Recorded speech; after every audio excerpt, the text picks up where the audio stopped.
මාතර වැල්ලඹඩ ප්‍රදේශයේ තරුණයන් 5 දෙනෙක්ගේ ඩිෆෙන්ඩර් රථයක් හැපිලා වුණ අනතුර ගැන ඔයාලා දැනටමත් දන්නවා ඇති. තංගල්ල මාතර ප්‍රධාන මාර්ගයේ වැල්ලඹඩ ප්‍රදේශයේ 19 වෙනිදා පස්වරුවේ සිදු වූ මාර්ග රියානතුරින් තවත් පුද්ගලයෙක් මිය යාමත් සමග මෙම අනතුරෙන් ජීවිතක්ෂයට පත්වෙලා සිටින සංඛ්‍යාව මේ වෙද්දී 2 දෙනෙක් දක්වා ඉහළ ගොස් තිබෙනවා.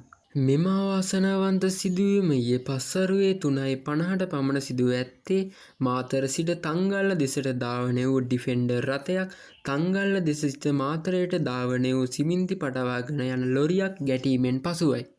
මෙම අනතුර වෙන අවස්ථාවේ ඩිෆෙන්ඩර් රථයේ තරුණයන් 5 දෙනෙක් ගමන් කර ඇති අතර ලොරි රථයේ 2 දෙනෙක් ගමන් කර තිබෙනවා. සිදු වූ දැඩි ගැටීමෙන් රථ දෙකේම ගමන් කළ පුද්ගලයන් 7 දෙනෙක් තුවාල ලබා රෝහල් ගත කර ඇති අතර මේ වන විට 2 දෙනෙක් මිය ගොස් තිබෙනවා. මෙසේ අවාසනාවන්ත ලෙස ජීවිතක්ෂයට පත්ව ඇත්තේ ඩිෆෙන්ඩර් රථය පැද වූ මාතර වැවහමන්දුව ප්‍රදේශයේ පදිංචි 37 වැරදි වෙදමුල්ල කංකානංගේ දිනේෂ් උදයංග නැමැති අය සහ එම රථය ගමන් කර මාතර හීන්තැටිය මැද ප්‍රදේශයේ පදිංචි 36 හැවිරිදි STV සුභාෂ් නැමැති අයයි. සිද්ධියෙන් තුවාල ලැබූ අයගෙන් තවත් 2 දෙනෙකුට බරපතල බවයි රෝහල් ආරංචි මාර්ග පවසන්නේ.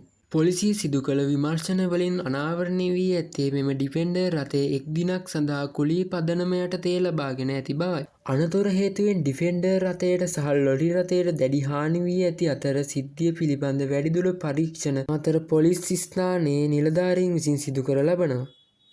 කොහොම හරි මියගිය තරුණයන් 2 දෙනාට නිවන් සුව සහ රෝහල් ගත කර සිටින අනිත් තරුණයන්ට අපි ඉක්මන් සුවය ප්‍රාර්ථනා කරමු.